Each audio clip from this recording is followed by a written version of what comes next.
Hi there. Welcome to my chat with Zana Morris, who's a nutritionist, a trainer, and the founder of the brand Strong Nutrients. I'm going to hope that she can join this call, and we're just going to chat about weight training and how good it is to do in your midlife when you're in your menopause or in your mid-40s or 50s.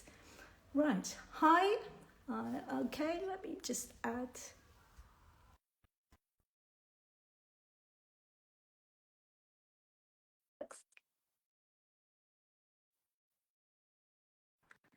Hey, Louise.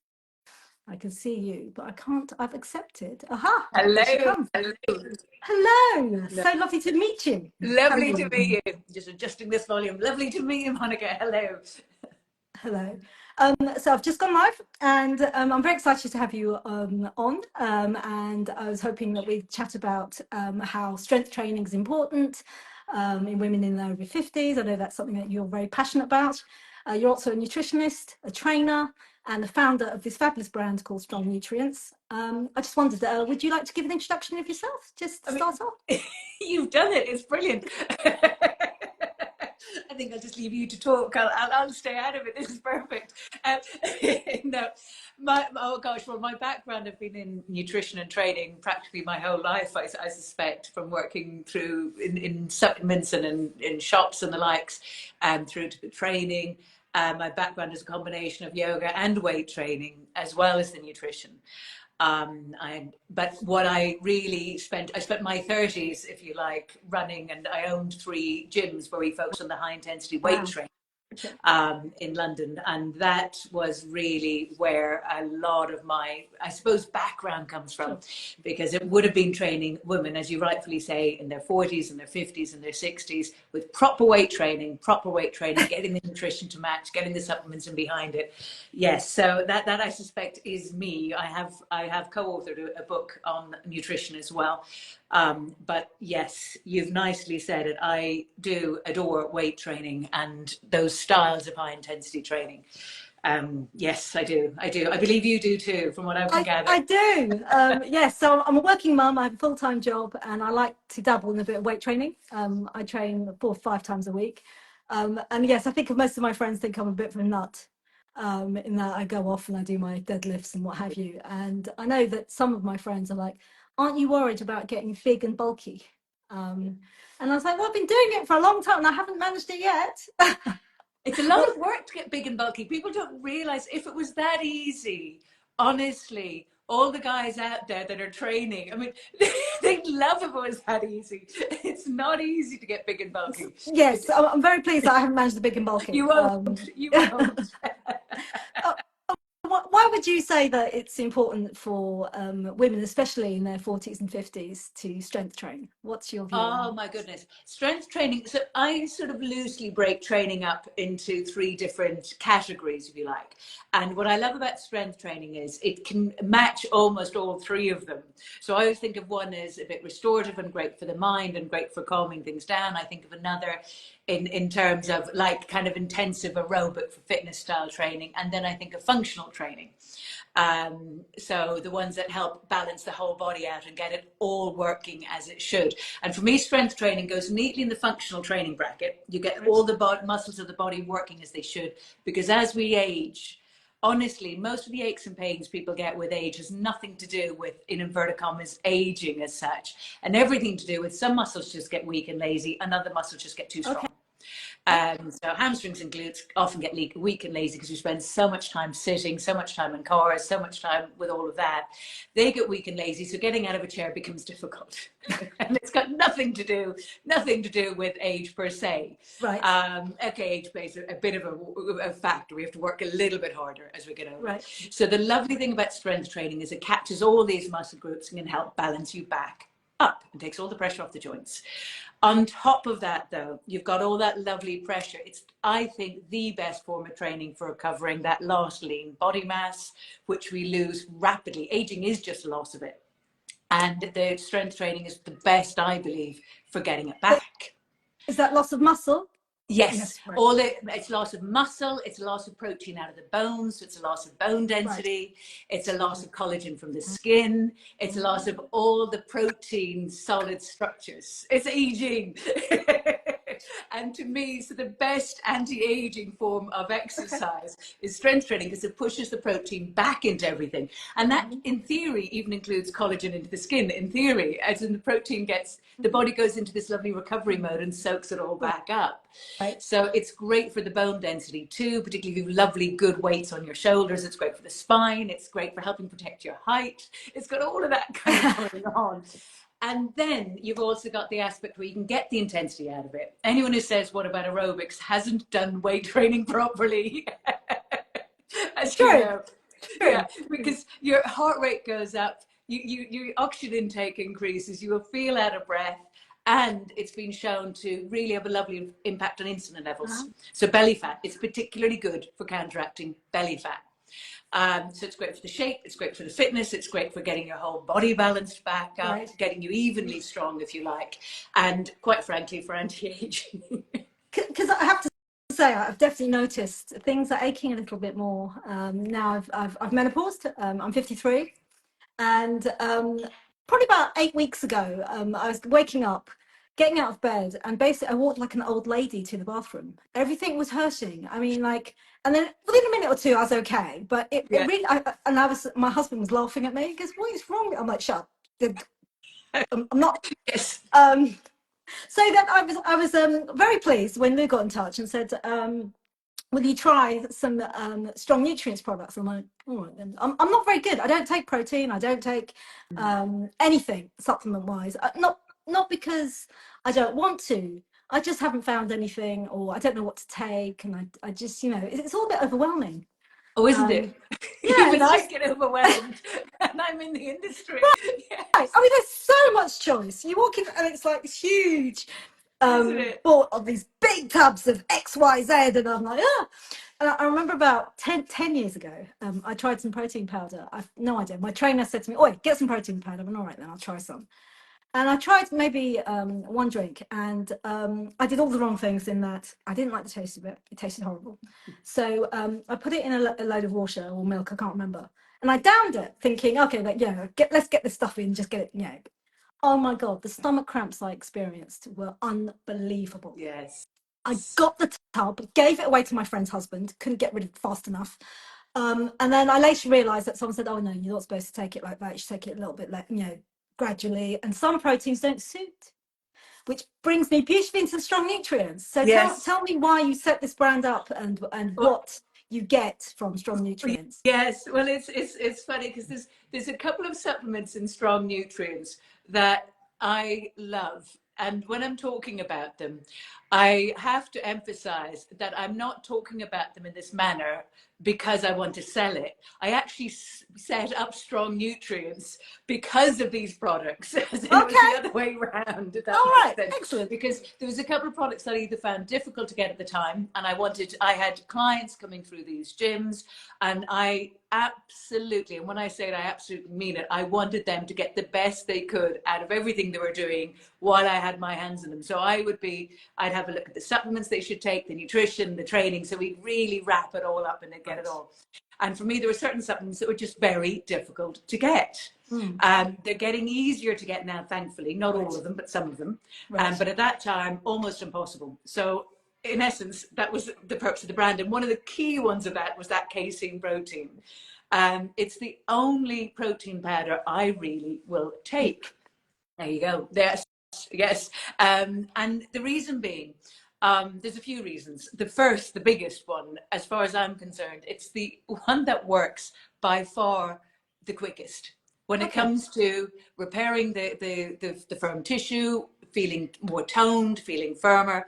It works, I think, better than any of the others I've used over the years. Now, I could say that's just my personal opinion, but actually, it's my professional one too. It's Well, both. I mean, Um, I've been trying it for the last it's probably about 4 or 5 weeks now, and I like it because it's easy to take, as in yeah. it doesn't taste of much. I have it in water. I did always found that I tried it with milk and bananas, and I was like, it's making it too heavy. I don't want anything that heavy. but just putting some of it in water and just sipping it. It's just a very gentle way of taking on some protein, which isn't too much drama and not too much. It's a very, well, the form of protein is casein protein. So it's the same protein you get in cottage cheese, quite frankly. Okay. It's that protein. And it's really highly utilized. It breaks down very slowly in the body. And there's three big advantages to protein breaking down slowly. First is because even protein foods can cause a little bit of an insulin spike. We all know about the sugars can cause an insulin spike, but even proteins can a bit as well. Less, a lot less, but they do. And any protein, because there's slow release proteins, and any protein that's a slow release one, which casein is, means that you don't get an insulin spike afterwards. So it's really good if you're trying to keep insulin levels nice and steady and you're trying to lose belly fat, because those two are interlinked.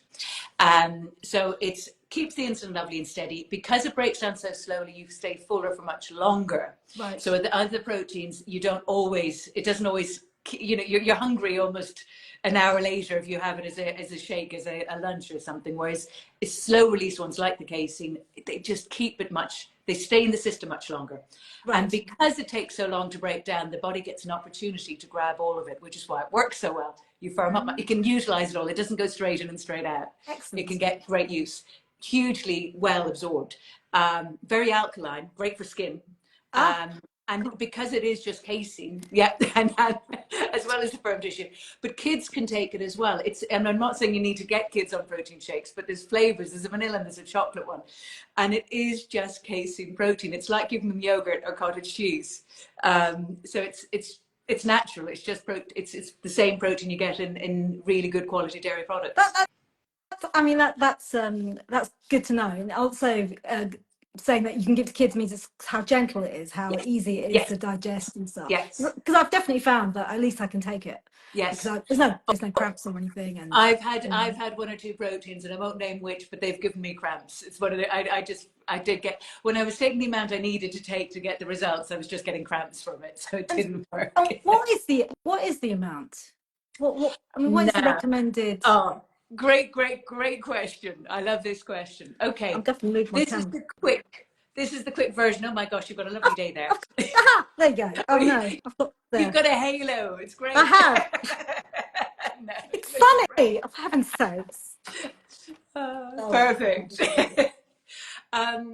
So the loose rule of thumb when I'm working with people that I explain is the minimum I think most women should be getting, particularly of our age, particularly the amount most women are doing, and if they're training as well, oh my gosh, and they definitely need to watch this.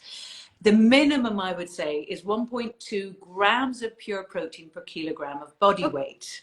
Now, I say the minimum. Really, many would say it's 1.3. There's others that would say if you're doing a lot of training, it really needs to be 1.5 up to 1.6. There's others that would say if you really are depleted, you want to be up to 2 grams of protein per kilogram of body weight. But loosely, if you say let's say you weigh 60 kilograms, if we're looking at 1.2, you're looking at 72 grams of pure protein. Now, this is where Google comes in very handy. If you Google a steak, like a fillet steak, you'll find it has about 25 grams of protein in it, or a chicken breast will have about 25 grams. Salmon will have about 20 grams. So you have to do the maths and get it up to 72 grams if you weigh 60 kilos. And that's at the lowest end over the course of the day. So the lovely thing about the protein shake, for those that don't want to be eating a lot of fish or meat, and obviously lentils will have some, but they're not as good. They're about 11 grams per 100 grams, but there's other options. An egg is a lot less protein than people think, even though I think it's a great source. I mean, it is a great source, but you're only looking at 7 grams per egg. Is that the white and yolk? That's because it's all in the white, really. The yolk is the fat, which is also very useful fat for other things. So we're not knocking that, but you'd need about 3 eggs to be the same as 100 grams, like a small salmon fillet. To put it in perspective, give or take. The protein shake, 1 scoop of that. Now, depending on which flavor, is anything from 24 to 28 grams of protein. So that would be the equivalent of, oh gosh, it could be the equivalent of about 4 eggs in 1 scoop. Or, your salmon fillet or your chicken breast or so on and so forth, just to give you the gauge. So it's a very easy way to top up the protein. It makes it very simple. And bear in mind what I'm explaining here. I'm talking about the minimum end that you ideally need to be taking. Yes. And I'd be encouraging clients to take a bit more. Lots of benefits to increasing it a little bit, without question. Excellent. Because it was only just, I was just chatting to one of the young women at the gym who was training away quite happily, and she was like saying, "Oh yeah, I take protein, I take X amount of grams." I said, "That's very specific," and she's like, "Oh, it's because it's by your," and she said again, "It's by your body weight, and you need a certain amount." I was like, "Oh, fair." I said, "Who knew?" I didn't realise that this, it was quite precise. I was Yes. aware that in your foods you get protein, but you don't realise how much. But I don't know what it is. Maybe it's my generation or something. But you want to be strong, you want to be fit, but you're constantly trying not to eat too much. And it's just kind of like, it's a bit of a battle because this is where I love this protein conversation. You're 100% right. I mean, 100% right. When I first set up the gyms, or in the early days of the gyms, it was particularly after the 2012 Olympics, there was this lovely shift in mindset I noticed. Really quite fascinating and very definite shift in it, where women came in, very much their primary now was, I want to be strong. Pre that, it was about, weight loss and all the rest. And I'm not saying for everyone, it obviously wasn't for everyone, but there was just this like big shift where pretty much every client that walked in said the same. I want to be strong. I want to be able to keep up with my children. I want to be able to keep up with my grandchildren. I'm at a certain age, and by certain age, I don't mean they were old, but they were kind of in their kind of maybe 40s or early 50s, where they'd have children that were of a certain age. They weren't kind of necessarily adults yet. By the time they were full adults, they were kind of doing the maths of what age they'd be. So they really wanted to stay strong. And that became the primary importance. Now, the beauty though is this doesn't have to negate. This can actually go hand in hand with being in shape, with the fat loss. Because if you increase your protein intake, particularly weirdly, I find in the evenings. Right. If you have too much protein in the morning, you can spike your insulin a bit. You might, I don't know if you've ever eaten a big breakfast where you feel sleepy afterwards. That's the sign that insulin has gone up a little. And now that doesn't help fat loss. Right. But our bodies seem to change as the day goes on. Our hormonal balance changes. We've got a different hormonal balance going on in the mornings than we do in the evenings. You only have to think of, we release melatonin, which is a hormone to go to sleep at night. Cortisol was supposed to release in the morning to get us up and going. Right. And in the evening, our hormonal balance is different, and we seem to deal with the protein very differently. If you up your protein, I was having this chat with a client this morning, actually, saying exactly this. Years ago, I was having a bit, believe it or not, to build up, to gain. And I'm not a huge carbohydrate eater, but I will eat them, but I'm not a huge one. And I was doing it by, oh my gosh, my partner at the time used to look at my plate and go, how much are you eating? You're eating way more than I'm eating. We were looking at his plate, looking at mine, and I was eating practically double what he was eating. I kept losing weight. I couldn't gain it. The more protein I ate, it was almost like I was fuller. It was I just couldn't eat the other foods. And I actually found I was losing fat, not gaining. I had to reduce the protein and up the carbs and change it all around to do what I was trying to do at the time. So the good news is you can up the protein, and all that happens is you'll be fuller for longer. You won't need the carbs. You won't crave. You'll be able to, if you're into intermittent fasting or anything like that, that becomes rather effortless. It sort of holds you through the next day. So blood sugar levels get lovely and steady if you're able to do that on the back of it, which then helps with fat loss. So I found all that happened as I increased my protein, particularly in the evening, was I lost fat. I didn't gain it. So the two work very nicely in my experience. It's because you get it keeps you steady, and particularly into the next day. Often I find we crave because we're quite frankly lacking the nutrients to keep us going for all the day, and sugar is such a cheap, fast fuel. Whereas the protein is what actually builds our structural tissue. The carbohydrates and the sugars just don't. They can't. It's amino acids that do it, and they're in the protein. So if you get enough in, and particularly if you're training, your body will soak it up. The beauty of taking a bit more protein at night as well is because we sleep And during sleep, our body goes into repair mode and it's able to use all this nutrients, and it helps everything from the lean body mass, the firm tissue, right through to, I mean, bone density goes into that. The whole body's in recovery mode. Brilliant. I have another question about another product that I have no idea what it does or what it is. Creatinine? Creatine, that's it. What is this I stuff? love creative. 20 years ago, I've been in this business way too long. I can go back further than 20 years, but we'll go back 20 years ago for now. Do you know, sorry, I do that. I lie and say 20 years because it's embarrassing when you say 30 years. Yeah. In the early days, you wanted to say how much experience you had, and then you looked at it and went, oh, sugar, I've way too much. Let's cut this back. But yes, 20 years ago, actually, even there, can I take a protein shake? We'll come back to those questions. Or you're going to afterwards. Excellent. I love answering those. 30 years ago, if I'm being really precise, I used to mention creatine to clients all the time, and they either had never heard of it, right, or worse, they had heard of it and thought it was dangerous. Right. They didn't know what it did. A lot of, as we'd say in Ireland, young lads were taking it, but the kind of guys that were doing their training and their bodybuilding, they'd all take creatine. So it went into this weird class over here of something you took a bit like steroids over this side. And my proudest moment was when Selfridges wanted to sell our creatine in their beauty department. This is before it became popular. Right. And I'm like, yes, I've won. Right. And the reason being, creatine is brilliant. It's part of a food. You get it in fish, you get it in meat. Your 100 grams of salmon will have about 1 gram of creatine in it. So when you're eating fish and meat, you're getting some of it in already. And it makes up a thing called ATP. Adenosine triphosphate. So that's their energy molecules effectively. If you do a sprint for the bus, your body's using ATP to get you to the bus. And then you get this out of breath sensation, and now it's switching into an oxygen kind of cycle. So the initial kick off with intense exercise movement is ATP.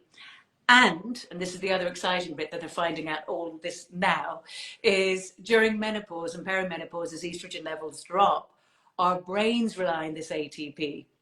So creatine is not only brilliant for helping you train harder, protecting the muscle, great for older people. It really does help protect the muscle. Really good for stamina when you're training. You just have more staying power and you recover faster. It's also brilliant for memory, recall, and brain functioning, both for anybody, particularly during perimenopause, menopause, and for vegans and vegetarians, because they are particularly low because they don't eat the fish and the meat. Right. Wow. Excellent. That's really good to know. I have to say, it's you go to the gym, you think you're doing lots of healthy things, and you're like, actually, it's so good to kind of dovetail food, what nutrition, back into that. Also, things about the menopause. So if you go to the GP with any menopausal symptoms, the first thing they try to do is pop you on HRT. And they're very good. They offer you various different types to help you if you choose to go down that path. I didn't feel that my symptoms were bad enough. I wasn't suffering enough or something, whatever you like to call it, that I wanted to take HRT. How would you say that taking certain supplements helps you through the menopause? Do you recommend any? Very much. Very much. My focus when I'm working with clients when it comes to that, any perimenopause and menopausal symptoms, is do whatever you can with training and nutrition and supplements first. I'm not against HRT, not at all. No, not at all. But it's sort of almost cart before horse. Let's see if you can get your body balanced up. Don't need it, and then if you do, absolutely go for it. I'm certainly not, I'm neither for nor against in that regard, just the order of play. So I think these things play a huge role in my experience and my experience with clients. A lot of perimenopausal and menopausal symptoms tie in very tightly with stress. When they get stressed, they go up. When they're calm and relaxed, they go down. And there's a very definite reason for this. Almost half of those hormones, the progesterone, the estrogen, the testosterone, are made in the adrenal glands, and the adrenal glands produce our stress hormones. And progesterone helps make cortisol, which is that stress hormone that when you're under stress, the body is, releasing rampantly, if you like. So anything that helps. There's a few different angles of this, and I'll run through it briefly. Anything that helps support the adrenals, I find really useful. So it's almost indirect. We're not talking about directly helping estrogen or progesterone. We're talking about indirectly giving your adrenals the support so they can do what they can and keep producing as they should. Right. Those will make a big, big difference. And then on the other side, there's certain supplements, oh my God, that I'd recommend I don't know, I mean, I do know why, but I would recommend pretty much any perimenopausal or menopausal woman to take. So the first of my list, and then there's a little list of supplements, which I won't go into much now because we don't have time, that are great for direct. So there's some supplements that are great for helping support estrogen. Right. There's some that are great for supporting testosterone. Okay. And briefly, without going into detail, you're looking at things like the isoflavones, the red clover leaves, the soya, the ashwagandhas, all those kind of go into that bracket over there. The phytoestrogens are in the soya and the red clover isoflavones. The ashwagandha seems to be more helpful for the testosterone side of it, depending on which is fluctuating. On the adrenal support side, that's where I go for chill pill, the B5. I think that's extraordinarily helpful. That's what we do in Strong Nutrients, and I find that extraordinarily helpful. The other two we don't do in Strong, but you'll get them in every health store. And then the top of the list is magnesium for everybody. Magnesium. I've heard that banded about, but I wasn't sure. Yes. I'll quickly run through the magnesium because I think if I had order of play, I would go magnesium first, chill pill second, and then the others, depending on what the symptoms are. I'd then look at this. Magnesium, very briefly, I've done whole lives on this, and you could spend a day and a half talking about magnesium. Very, very briefly, magnesium, it's a mineral. You get it in your greens, you get it in nuts and all the likes. That helps. There's about 600 processes, and there's 600 processes in the body that the magnesium's involved with. So there's a lot. I'll go through about the top, I think, 5. 1, it helps the regulation of melatonin, which is the hormone that helps you sleep. And that's a big thing with perimenopause and menopause is the sleep. It helps reduce cortisol levels, which can interfere with the sleep, obviously. So it helps reduce that. It helps reduce blood sugar levels. And anything that does that is very good for helping belly fat, stopping cravings and the likes. It helps the body utilize calcium. Really important as estrogen levels drop. It helps muscles relax. So very good for everything from constipation, believe it or not, because it helps the muscles relax, to helping the heart and helping post-training soreness with training, because it helps, again, the muscles relax. It helps the body get rid of estrogen that's been used, so you're not recycling through the body, you want it out. So it helps the body deal with that. It's got, honestly, it goes, the list is quite extensive of what magnesium does. But the overview for clients taking it is, it seems to make a big difference for most with sleep at this time. And the last thing, I almost forgot, how could I? It's also involved in helping that ATP. So very good against the likes of brain fog and indirectly energy at that mitochondrial cellular level. So to me, it seems to make a dramatic difference for a woman going through perimenopause and menopause. When I was in my 20s, I was recommended magnesium for various things, energy with training and the likes. And I have to say, I didn't notice any difference at all. But now I notice the difference. Because I think sleep is a real thing with the menopause, and it's just you do everything, like you go to bed at a certain time, you have your rituals, and then my one was 3 o'clock in the morning, bing, I'm wide awake. And this kind of kicked my tushy for a few months, but I found calming down, just a bit of, bit of meditation and what have you. But I will give, a friend of mine recommended magnesium. She sent me a little. She's a pharmacist who said, take the magnesium. I was like, wow, but now I've had it twice. So I should definitely consider it. Magnesium has a lot of benefit, but it's got a lot of really good health benefits. And the thing is, when you add in the training, the thing about the training is, and our age, this does come into it. We'd love to say, no, it doesn't. Annoyingly, in our heads, it doesn't, because we're the same age we were 30 years ago. It's just, you look in the mirror and you don't look exactly the same. It's really annoying. Everything else is the same. But it does make a difference. So as we age, we are losing a lot of the lean body mass naturally. It's really annoying, but it happens. Our hormone levels are shifting and changing, whether we like to admit it or not. And it's happening men and women, not just women. Men have theirs too. They have andropause, so they go through it too. Make no mistake. Anyone who thinks they don't, they do. But they have their version of it. So the hormones are changing. Our body's losing our lean, the muscle mass, basically. So it means we do need to be stricter and change our nutrition accordingly. A 20-year-old honestly can get away with a lot less protein because their body's in recovery mode. It's going to use everything. I know when we hit 40 it's different, when we hit 60 it's different again. Right. So it's changing, and when you train you are also potentially depleting stores that can be hard to catch up on with nutrition. I'm not saying you can't do it with diet, but you need to be super on it, if you know what I mean, to kind of figure out which and what. And supplements just come in on their own to fill in the gaps very fast. And you feel it, you notice it. And that's what I kind of love about it. You do actually notice it. It's not like you're just taking it vaguely because somebody said you should. You tend to feel the difference. I'm sorry. Notice we're at time. There was one question from a lady about taking protein at night. I think you answered that, but did you want to just quickly? Yes, please. It's a great time to take it. Great time to take it. Your body recovers with sleep, and this is the catch-22 with perimenopause. And menopause is the sleep can get interrupted, which can interfere with our recovery. So the body recovers overnight, and that protein will get nicely utilized overnight.